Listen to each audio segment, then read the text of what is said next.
Hey gang, welcome back to the Private Reserve Collection, another episode here at Jeff Lindberg Creates. If you haven't been here before, be sure to like, subscribe, hit that notification button, and make sure you comment. This journey is about the two of us finding artists out there who are crafters, who are shaping the industry. And as you know, I'm super passionate about the Dudes Craft 2 movement. If you're a dude crafter, using hashtag DudesCraft2 helps the industry know that we're out there. So it was important for me to get another dude here on the show. This week's Private Reserve Collection features Ian Garland, the off-kilter crafter, who shares his passion for cricket making, sewing, and paper crafting. I thought it was a great way to see the duality of the type of crafters that are out there. So why are we waiting? Here's the next episode of Craft Cocktails, the Private Reserve. It's a lot of practice. All right. It is. I need to get this entry correct. What I need to do.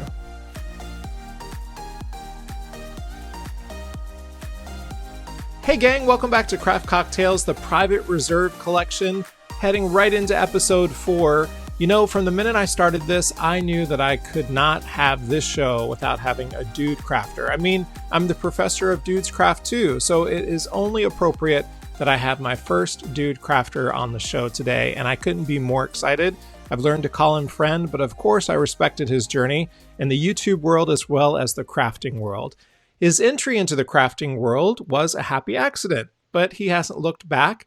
With a newfound passion for sewing and being a YouTuber for over 5 years, it's my pleasure to welcome my guest, the off-kilter crafter, Ian Garland. Hi, Ian. Hey, how are you? Well, I'm so glad to have you. Welcome to the show.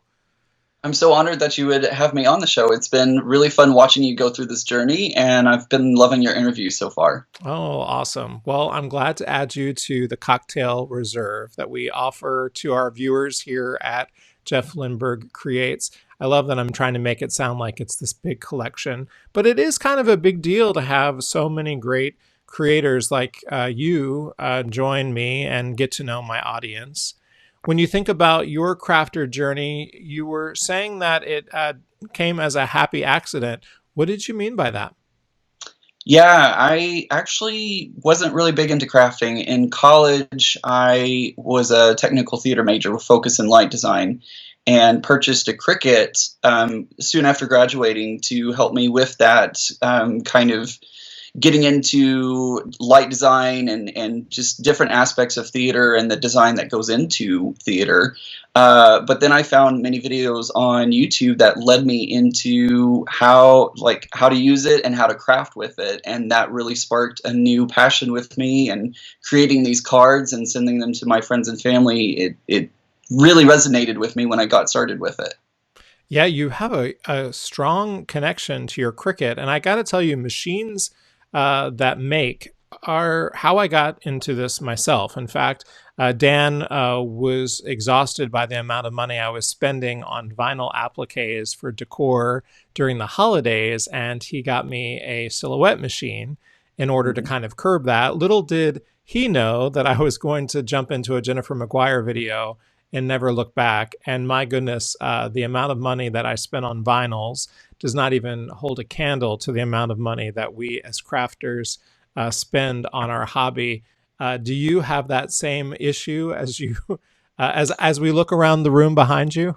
Yeah, exactly. I'm glad you can't see everything. The camera view hides a lot of it, but yeah, it's definitely, I spend a lot more than I probably should on crafting, but I think we're all guilty of that, and guilty of our stashes where we have things that we don't want to cut up because it's just too beautiful to cut or too beautiful to use. Do you have anything that you kind of stash away and keep off from using? Well, I think that for a while there, I was on a paper kick right when I started, and a vinyl kick. So I have more vinyl. I should just actually send that vinyl to you, because you end up making it for me and sending it back.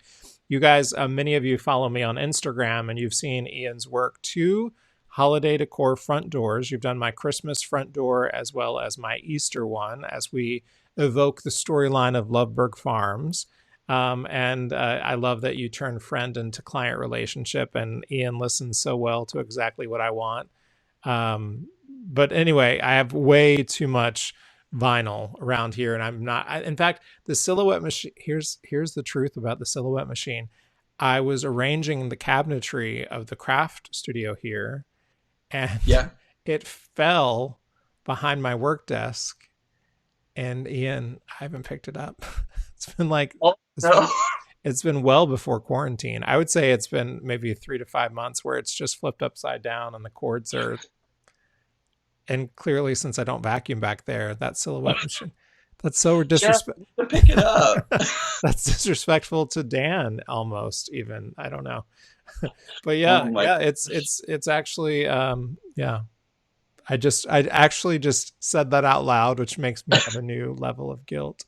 But yeah, I collected a lot of paper for cutting of papers, and then a lot of vinyl.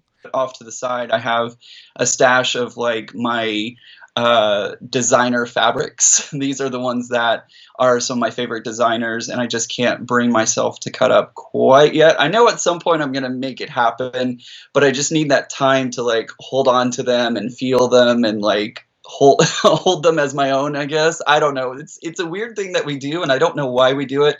But it seems like everybody has that one thing that they just hold on to that brings them that joy. And I think that that joy is what keeps us from touching it or just, holding it for a moment, looking at it, admiring it, and then setting it back down and coming back to it again. Yeah.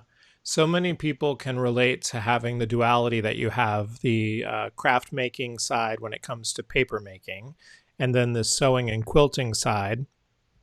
How have you liked this duality? Have you seen commonalities between the two things, or are they two very different industries?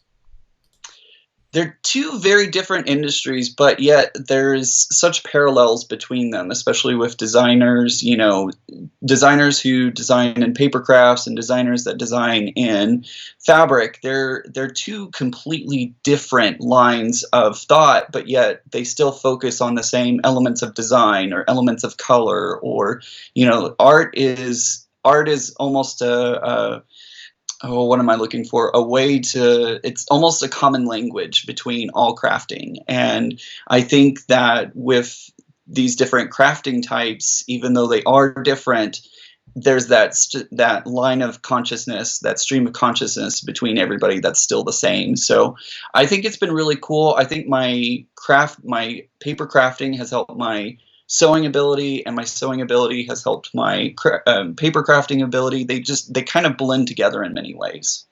One of the things that I've always loved about you is that you quickly forgive yourself. I've watched a lot of your videos over the past year and couple of months that I've started to follow you. But I've noticed that you're so forgiving when something doesn't work out on your lives or in your makes. Have you always kind of given yourself that freedom, or is that something you've worked on? Absolutely. It is not easy. For a long time, I was exactly the same way, Jeff. It was trying to make sure that everything was absolutely perfect. And especially in college, going back to when I was doing theater design, like I had to have everything perfect. That's why I was a lighting designer, is because I'm a control freak. And for some reason, lighting designers are probably the worst of the control freaks in theater. And, I had to have everything perfect. And I finally, when I started doing paper crafting, I had to have everything perfect. But that really came with a pretty strong burnout and realizing that I'm never going to be that level and I don't need to be that level. The people who receive my cards and my crafts, they appreciate it because it's handmade by me. And I think that's the most important thing that we need to remind ourselves, is that it's handmade and we are sharing our love and sharing our passion with the next person. And even though it's not perfect, we're putting our heart and soul into it. A lot of my viewers have also told me that they really appreciate this honesty and this imperfection in the work that I do. Because hell, I've dropped an ink pad straight down onto my project and I'm like, well, we're going to figure out how to fix this, right? Yeah. It's Yeah. just, you kind of go with it and go with the flow. And a lot of times those accidents turn into happy accidents and you get something even more amazing than what you originally were going to start with. So, you kind of pointed to yourself saying like, oh, you get really into trying to get that perfection. So what do you feel like your biggest mistake has been? Well, I think that it is the mistake of trying to achieve all of the things that one assumes comes with paper crafting notoriety. And the competition side of me has never found its way through sports. I've never had that. Certainly in theater, I've competed and auditioned for many parts before. Um, but I think it's just the perfection side coming out and wanting it to look as good. I think I'm frustrated with color right now. Color continues to challenge me, and it's not Roy G. Biv, and it's not warm or cooler colors. It's the fact of how some things could actually go together. And so the techniques that I'm sharing with people more and more that have helped me are swatching colors out. So important. I wish that I had done that many years ago. And also getting color boards in my Instagram feed so that I'm just inundated with color ideas, and then following those ideas on Pinterest. And you can tell that so many people love talking color that you can actually learn from them. So yeah, I just need to get a little bit better at color, but I would say that mine is the competition to myself and the perfection of that. So my friend, one of the things that people love to do around here is play games. At least I do. Do you think that you'd be interested in joining me in a game? Oh yeah, absolutely. I've been waiting for this. Awesome. I love it. I can already sense your competitive side coming out, which is great. My friend, you are going to play I'm going to score that. It's one of our other games that we have here. We've only played it once. I'm going to score that is a game of statistics. And it's based on a game that most people know of as Closest to the Pin. And it works like this. I'm going to give you a pop culture or statistical topic. And that topic has a range, a number range in it. And you need to get as close to that target number as possible. If you land right on the number, well, that's a point for the board. And if you get one away from the number, below or above it, you get a half a point. Right now, the only person that's ever played the game is Callie Person, and she has marked the board with 1. So today's game, you need to at least get 2 in order to take her on the board. Sound good? Awesome. Yeah, I'm definitely going to get 2. Okay, there you go. I love it. So today for lunch, Dan and myself had pizza, and it got me thinking a lot about pizza. What kind of pizza do you like? Well, my choice is a little controversial. I like Canadian bacon and pineapple pizza. That actually sounds lovely. That's not what we had today, but we had a tremendous amount of pizza. So let's go ahead and play a game that focuses on a lot of details about pizza. So, Ian, I just wanted you to know that pizza is a big business in the domestic United States. It's so big that it's actually in the billions. Over $28 billion annually. In a range from $28 billion to $48 billion, how many $billion worth of pizza are sold annually in our United States? And again, the number is from $28 billion to $48 billion. How many billions do you think are sold annually? Oh, man. Does that include this year when everybody's been in quarantine? No, that is an important fact for our story. That does not include this year. This is last year's number. All right, between 28 and 48. I'm going to go with 36. Oh, okay. Excellent. The actual number is 38 billion.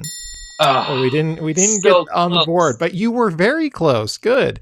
Yes, $38 billion annually from last year's numbers. That's a lot of money. A lot of money. That's a lot of dough. Oh, dough. Nice work. All right, let's move on to our second fact about pizza. We all kind of know our answer to what kind of pizza you like. We now know yours. Over 60% of those people love thin crust, though. Thin crust has over 60% of people behind it. Having said that, between 60 and 65% love it. So in a number between 60 and 65. How many Americans prefer thin crust pizza? Well, they're just crazy because thin crust is not the best. I don't know who thinks that thin crust is the best, but whatever. We'll go with it. Big number. It's over 60%. Obviously, I mean, I didn't realize that most of society was a little crazy, but anyways. Not fully crazy, because that would be over 65%. So between 60 and 65, what do you think? 62%. Half a point. You get a half a point there. That was 61% of Americans.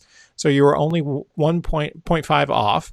So we've scored a little bit higher than we needed to. Deep dish was 14%, by the way. And so the people that calculate this, I have no idea. So 61%. So you're half point on the board. All right, 2 more to go with a 0.5 on the board. Still haven't defeated Callie, but you can take her. You can take her. You can get to the rounded 2 for sure, at least with what we have here.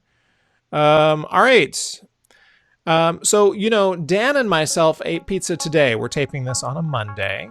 But as you think of the week as Sunday through Saturday, according to Uber Eats, what night of the week do most Americans order their pizza? Again, this is based on Uber Eats last year.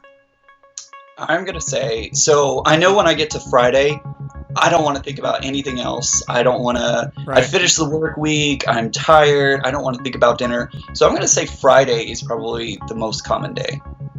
It's actually Saturday, which brings us to a full point, which is good. You and Callie are tied. This is nice. We're doing well here. So at least we have a tie. To take her off the board, however, or to not just stay tied with her, because I can't have a showdown between the two of you unless I bring you back on a Skype call. This is your last fast fact to knock her off the board, at least with a 0.5 or a full point. All right, so Dennis Tran is the winner of the 2016 Domino's Fastest Pizza Making Contest, and he's able to do it in no time flat. He's a franchise owner out of Tallahassee here in Florida, and he can make pizzas fast. In fact, he can make 3 pizzas in just under 36 seconds. But he has a different number with just 1 pizza. So how many seconds do you think that he's clocked for just 1? So if he can do 3 pizzas in 36 seconds, how many seconds between 1 and 36 do you think that he can make just 1? I thought this was going to be easy, Jeff. I know. It's the last question, so. Okay, so he can make 3 pizzas in 36 seconds. I feel like there's got to be something about that 36 seconds where he's like laying everything out and then throwing everything on. So I think maybe, this is so hard. I'm going to say 28 seconds for 1 pizza. Oh, he's so much better than you're giving him credit for. He can make 1 pizza in just 11 seconds flat. What? I know. Oh, man. There you go, my friend. You didn't take Callie off the board, but you sure did tie her, I guess. That's good. So we have Callie and Ian in some type of showdown. Maybe I'll have to have y'all have an Instagram showdown or something, and we'll decide. Go. I haven't really thought out how we're going to deal with the tie before, but congratulations on having 1 full point on I'm going to score that. You did great. Thank you. Ian, where can people find you on the socials? Yeah, everybody can find me on YouTube, off Kilter Crafter Ian, and then of course on Instagram as well. I've been pretty active over there. You can check me out at the same name, off Kilter Crafter Ian. Awesome. Excellent. Well, even though I've got a dude on the show, I still have to celebrate a dude crafter. Today I'm celebrating my friend Adam. He's out of Europe. He's a paper artist, and he is on design teams for Cat Scrappiness, A Perfect Time, Craft Challenge blog, RG Avenue, and Joy Claire.